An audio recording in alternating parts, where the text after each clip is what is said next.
Բարև ձեզ, պարոն Սաֆարյան, ինչ կարծիք ունեք Հայաստանի ներկայիս ներքին և արտաքին քաղաքական վիճակի մասին։ Բարև ձեզ, շնորհակալ եմ հրավիրելու համար։ Ուրեմն, եթե խոսանք արտաքին և ներքին հարաբերությունների մասին, երևի ժամեր չէ, օրեր չէ, տարիներն էլ չբավարարի, թե ինչ կապված հարցեր կան, թե արտաքին, թե ներքին քաղաքական իրավիճակի մասին։ Հիմա ասեմ ձեզ, որ ներքին քաղաքական իրավիճակը սա ինչ-որ արտարոց դեպք չի, արդեն երկար տարիներ է ներքին քաղաքական վիճակը շատ խառնաշփոթ վիճակի մեջ է, իսկ արտաքինի մասին էլ խոսք չկա, որտեղ արտաքին քաղաքականություն էլ գնաց է փակուղի, ներքինն էլ գնաց է փակուղի, դրա համար այսօր Հայաստանի Հանրապետության կարգավիճակը, որ ասում են նույն դասարանն է, նույն դասարան չի, ես ուղղակի վարչապետին ոչ թե ուղղում եմ անում, այսինքն ոչ թե նույն դասարանն է մնացել այսօրվա ներքին և արտաքին քաղաքականությունը, այլ կարող եմ ասել մի քանի տասնյակ տարի հետ է գնացել։ Ինչ կասեք ներքին խժդժությունների մասին։ Ուրեմն ներքին խժդժությունների մասին ես իմ կարծիքով արտահայտվեմ, ուրեմն ինչ որ միտեղ այսօրվա իշխանությունը, կառավարությունը, ինչպես միշտ ժողովրդից էլի թաքցնելու բաներ ունի, դրա համար այս խժդժությունը մտցել է ժողովրդի մեջ, որ ժողովուրդը զբաղվեն դրանով։ Հիմա ես ճիշտն ասած ինքս կրոնական անձնավորություն չեմ, բայց իմ կարծիքով զուտ կառավարությունը այսօր որ ԿՊ-ն ուզում է իր անհամաձայնությունը հայտնի վեհափառին, նենց չի որ վեհափառի համար պարզ եմ ասում ուշ կսկնում է, բայց ես որպես հայ քրիստոնյա, ես հավատում եմ մենակ Աստծուն ու ասեմ ձեզ, որ ոնց որ ենթադրենք, ասենց ասեմ, ուզում են գահակեցան են վեհափառին իր խորհրդով թող հավաքվի գահակեցանի ներկա իշխանությանը, մեկը մյուսին որ գահակեցան են ձեռի բռնեն երկսով գնան Հայաստանի Հանրապետությունից, ինձ թվում է ժողովուրդը ուրախ կլինի ու կազատվի երկուսից էլ։ Պարոն Սաֆարյան, իսկ Հայաստանի ներքին քաղաքական իրավիճակը վերլուծելով, կա արդյոք որևէ ոլորտ Հայաստանում, որը կարող ենք ասել այս տարիների ընթացքում դրական շարժ է ունեցել։ Ուրեմն շատ ճիշտ հարց տվեցիք, շնորհակալ եմ հարցի համար,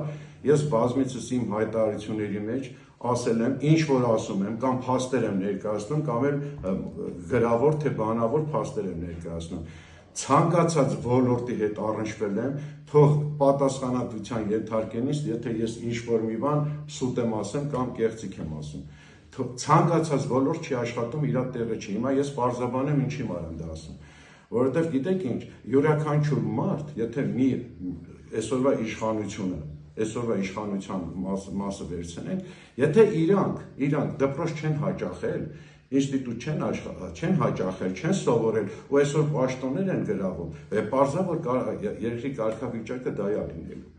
Ոնց է, ենթադրենք ես ինքս առաջներում կոմունիստ եմ եղել, առաջներում 22 տարեկանում արդեն ես կոմունիստ էի, այն ժամանակներում մարդիկ հերթականությամբ գնում էին մինչև պաշտոնին հասնել, այսինքն իրանք աշխատում էին, հրահանգիչից բռնած, չգիտեմ,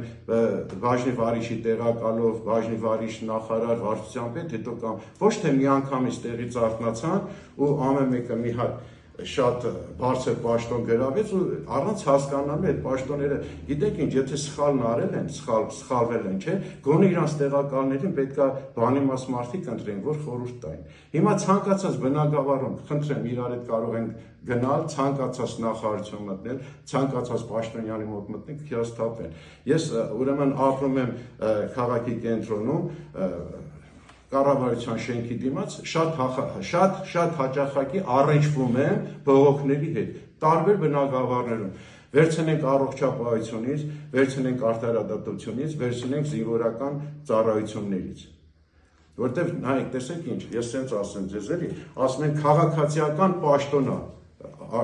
պաշտպանության նախարար, չէ, պաշտպանության նախարարը քաղաքացիական պաշտոն է,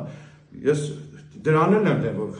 քաղաքացիական պաշտոն է դա, մարդ պետքա ծառայի, որ կարողանա ինքը բանակում, թեկուզ ինչ ասեմ, սովորական էլի, ամենատարրական բաները տիրապետի, Իսկ այսօր չեն կարողանում տիրապետել։ Դրա համար էլ մեր Հայաստանի կարգավիճակն է սա։ Հիմա դարձրեցին, ասում են, բանակը չծառայել, բանակ գնան, այսքան գումար տան, բանակից ազատվեն, ուղղակի չգիտեմ էլ, ես որպես հայ իրանց փոխարեն ամաչում եմ։ Հիմա նայեք, եթե այդ օրենքը կիրառեցին, այսօր բանակի օրենքը, որ մտցրեցին մեջտեղ, վաղներ կասեն, ենթադրենք մարդը դիտավորյալ սպանել է մեկին, արժի այսքան գումար, եթե պարտադրանք հավա սպանել արժի այսքան գումար, այսինքն ի՞նչ է նշանակում։ Կամաց գոնե մենք քայլ ենք առաջ 21-րդ դար մտնենք, եթե այսօրվա իշխանությունը կառավարությունը մնա, մենք կամաց կգնանք դեպի քարեդարի դարից թվում է։ Անդրադառնալով ոլորտների ներկայիս իրավիճակին, մի փոքր էլ ես երևի թե հավելեմ, որ իրավական վիճակ որպես այդպիսին արդյոք տեսնում եք որևէ տարրեր, որ կարող է երկիրը որևէ կերպ դառնալ իրավական վիճակ։ Ես միանշանակ այդ հեռանկարը կա, այսօրվա նոր կուսակցությունները, որ բացվել է, իրանք շատ լավ խելացի հայրենասեր, բանիմաց, ճանապարհը անցած, տարբեր բնակավարներում աշխատած մարդիկ են, ուղղակի ես ժողովրդին ոչ թե ինչ-որ կոչ եմ անում, արդեն ժողովուրդն էլ արդեն չգիտի ինչ անի ինքը, ես ուղղակի մեր ժողովուրդը գիտեք ոնց ասեմ, իրանք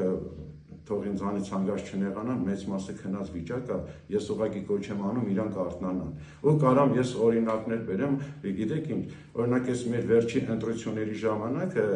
Երևանի ավագանի, որ քաղաքապետ ընտրեցին, չէ, դուք պատկերացրեք ինչքան ցածր տոկոս էին ձայն հավաքել, եթե մի մասն չգնային, ներկայիս քաղաքապետը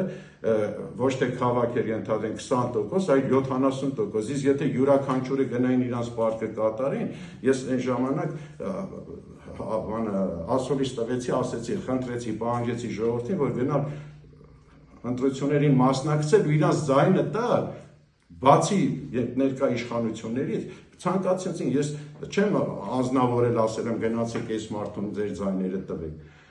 Հիմա ժողովուրդներ են, եկեք կանենք միշտ չմեղադրենք մենք իշխանությանը կամ կառավարությունը, ժողովուրդներ են մեղավոր, որովհետև իրանց պարտականությունները չեն կատարում։ Եթե հիմա առաջիկայում 26 թվի խորհրդարանի ընտրություններն է, ես նորից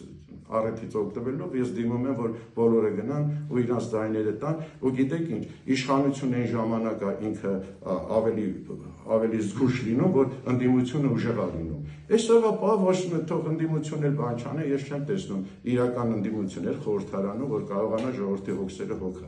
Մեր արտախորհրդական ընդդիմություններն են, որ իրանք պայքարում են արդարության համար, ես օրինակ կբերեմ մեր արդար խոսք կուսակցությանը հանձինս Ալբերտ Մովսիսյանին, որ ինքը եռան չի խնայում, որ ինչ-որ մի բանի հասնի, այսինքն մտահոգ է յուրաքանչյուր Հայաստանի Հանրապետության, յուրաքանչյուր բնակչի, յուրաքանչյուր աշխատողի համար, ոչ թե ինչ-որ նստեն օրենքներ կիրառեն ու այդ օրենքները տանի փակուղի։ Օրենքներ պետք է կիրառես, բացատրես, որ այդ օրենքները առաջ գնան, ոչ թե հետ գնան։ Շնորհակալ եմ հետաքրքիր զրույցի համար, պարոն Սաֆարյան, մինչ հանդիպում։ Ես էլ եմ շնորհակալ։